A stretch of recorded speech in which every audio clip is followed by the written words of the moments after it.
रामनगर के एक छोटे से गांव में एक कमला नाम की बूढ़ी औरत रहती थी। वो इतनी गरीब थी, उसके पास 2 वक्त का भोजन भी सही से नहीं हो पाता था। वो अकेली ही रहती थी। उसके घर वालों में से उसके साथ कोई नहीं रहता था। उसके बेटे और बहू की मृत्यु हो चुकी थी और उसके पोता पोती शहर में रहते थे। पता नहीं आज कुछ खाने को बचा है भी या नहीं, देखती हूँ। कमला देखती है थोड़ा सा आटा बचा है। कमला उसी आटे से 2 रोटी बनाती है। जब कमला रोटी बनाकर खाने जा रही थी तभी उसे एक कौवे की आवाज आती है। वो कौवे की आवाज सुनकर बाहर आती है। अरे, इसके पैर में तो बहुत गहरी चोट लगी है।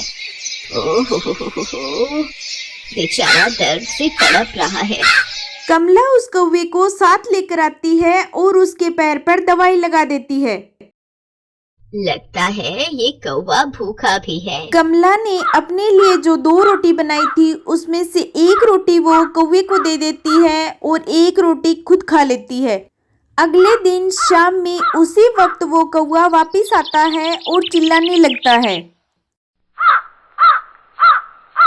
लगता है फिर वही कौवा आया है। कमला फिर से अपनी रोटी में से 1 रोटी दे देती है। कुछ दिनों तक यही चलता है।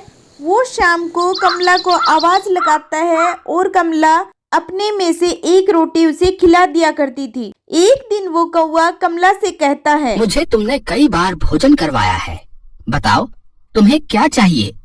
जो भी चाहोगी वो मैं तुम्हें दूंगा।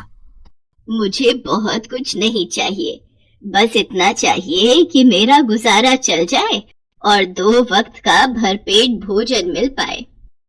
ठीक है, जैसा तुम चाहो। कौवा कमला को सभी जरूरत की चीजें लाकर दिया करता था। एक दिन गांव में बहुत भारी बाढ़ आ जाती है।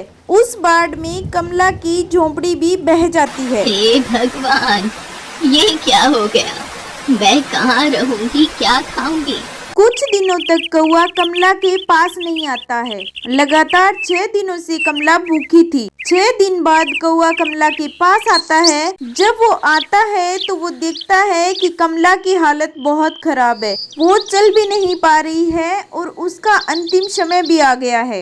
एक राक्षस काला बादल बनकर यहाँ पर बाढ़ ला दिया था ताकि मैं तुमसे ना मिल पाऊं।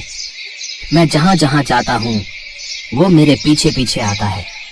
इसी वजह से मैं तुम्हारे पास नहीं आ पा रहा था। कोई बात नहीं। बताओ तुम्हारी आखिरी इच्छा क्या है? मैं उसे पूरा करूँगा। मैं चाहती हूँ कि तुम मेरे पोता पोती जो शहर में रहते हैं उनको मेरे पास लेकर आओ। मैं उन्हें आखिरी बार गले से लगाना चाहती हूँ। अच्छा ठीक है। कौवा अपने जादू से देखता है कि वो कहाँ है। कमला के पोता पोती जिस शहर में रहते हैं, कौवा वहाँ चला जाता है और उनसे कहता है, तुम्हारी दादी की तबीयत बहुत खराब है। वो अपने आखिरी दिन में आ चुकी है। उनकी हालत बहुत खराब हो गई है और वो अपने अंतिम समय में तुम दोनों को देखना चाहती हैं। ये सुनकर कमला के पोता पोती कौवा के साथ आने के लिए मान जाते हैं। कौवा अपने ऊपर दोनों को बैठाकर लाता है। वो सभी वहाँ पहुँचते हैं। तब तक कमला की मृत्यु हो चुकी होती है। ये देख सभी बहुत दुखी होते हैं और कमला की ओर देखने लगते हैं। ये नहीं हो सकता, मैं कमला की आखिरी इच्छा पूरी नहीं कर पाया। ये सोचकर कौवा जोर जोर से रोने लग जाता है। कैसी इच्छा? वो तुम दोनों को आखिरी बार गले से लगाना चाहती थी। हम लोगों ने कभी अपनी दादी से मिलने की कोशिश भी नहीं की, फिर भी वो अपने अंतिम समय में हमें ही याद कर रही थी। कौवे, तुम तो जादुई कौवे हो। तुम्हारे पास कोई ना कोई उपाय जरूर होगा। हमें बस एक बार अपनी दादी से गले लगाकर माफी मांगने दो। मुझे नहीं लगता है, मगर कमला के लिए हर वो कोशिश करूंगा जिससे उसकी अंतिम इच्छा पूरी हो। कौवा उसी वक्त उड़कर गांव के बाहर नदी के किनारे अपने बाबा का इंतजार करने लगता है, जिन्होंने उसे जादुई शक्तियां दी थी। बाबा, मुझे एक मरे हुए इंसान को कुछ वक्त के लिए वापस लाना है। मेरे लिए ये बहुत ज्यादा जरूरी है। कृपया करके आप मुझे कोई उपाय बताएं। इसके लिए तो बहुत बड़ा बलिदान देना होगा, जिसमें खतरा भी बहुत है। मैं कोई भी खतरा उठाने के लिए तैयार हूँ। बाबा, आप बस मुझे उपाय बताइए।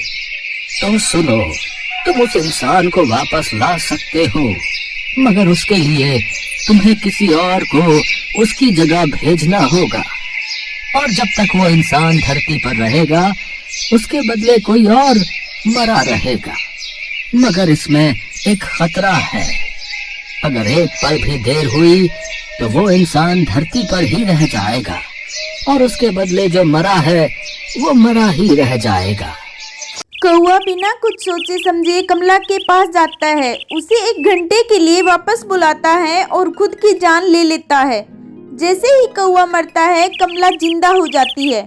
कमला उठती है तो अपने सामने पोता पोती को देखकर बहुत खुश हो जाती है। बच्चों, तुम दोनों को मैंने बहुत याद किया। दिन रात बस तुम दोनों के बारे में सोचती थी। हाँ दादी, हमें माफ कर दीजिए। हम कभी आपकी इज्जत नहीं कर पाए और न ही आपके साथ कुछ वक्त बिता पाए। हाँ दादी, हमें माफ कर दीजिए। कोई बात नहीं बच्चों, मैं तुम दोनों से बिल्कुल नाराज नहीं हूँ। कमला उन्हें जी भरकर प्यार करती है और उन्हें वक्त का पता ही नहीं चलता है और 1 घंटा होने ही वाला होता है। मगर मैं यहाँ कैसे आई? मैं तो मर गई थी ना। अरे हम तो भूल ही गए दादी, वो बेचारा कौवा हमें आपके पास लाया। उसने 1 घंटे के लिए अपनी जान दे दी ताकि आप हमारे पास आ सके और हम आपसे मिल सके। तब तो बच्चों मुझे जाना होगा। मैं उसकी जान नहीं ले सकती। आखिर उसी की वजह से मेरी ये अंतिम इच्छा पूरी हो सकी है। जैसे ही कमला जाने लगती है, उसके पोता पोती रोने लगते हैं। कमला उन्हें चुप करा देती है। बच्चों, तुम दुखी मत हो। तुम दोनों से आखिरी बार मैं इतने अच्छे से मिल सकी, ये मेरे लिए काफी है। अब मुझे मत रोको, मुझे जाना होगा।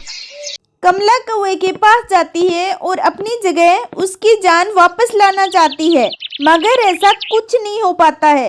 कमला से 1 मिनट की देर हो गई थी। हे भगवान, ये मैंने क्या कर दिया? मैंने अपनी वजह से इस बेचारे कौवे की जान ले ली। नहीं नहीं, ऐसा नहीं हो सकता। मुझे उसे वापस लाना ही होगा। बच्चों, तुम दोनों यहीं रुको। मुझे पता लगाना होगा कौवा ने कहाँ से शक्तियाँ ली थी। अब उसकी जान वापस लानी होगी। दादी, मैंने उसे गांव के किनारे जाते हुए देखा था। कमला वहाँ से जाती है और कौवा कहकर बुलाने लगती है। तभी वो बाबा आ जाते हैं। कौवा, कौवा। क्या हुआ तुम्हें? तुम कौवे को क्यों बुला रही हो? कमला बाबा को सारी बातें बताती है। मैंने उससे कहा था कि इसमें बहुत खतरा है। जरा सी लापरवाही और जीवन की कुर्बानी। मुझे माफ कर दीजिए बाबा।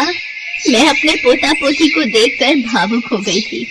मुझे वक्त का पता ही नहीं चला। कोई तो उपाय होगा जिससे मैं उसे वापस बुला सकूं।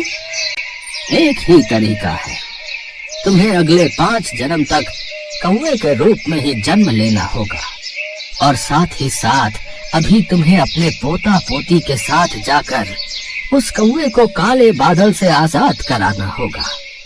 तब जाकर तुम उसकी जगह ले सकती हो और उसे वापस बुला सकती हो।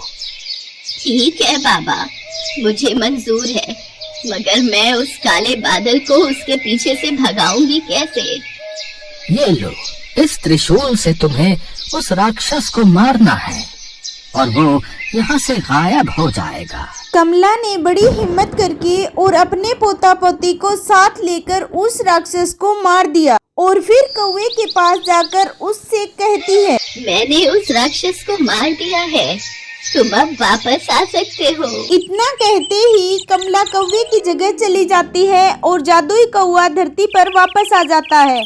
कौवा राक्षस के चले जाने की वजह से बहुत खुश हो जाता है और फिर खुशी खुशी कमला के पोता पोती को उनके घर छोड़ आता है और वो जादुई कौवा अपने जादू से कमला के पोता पोती की मदद किया करता था।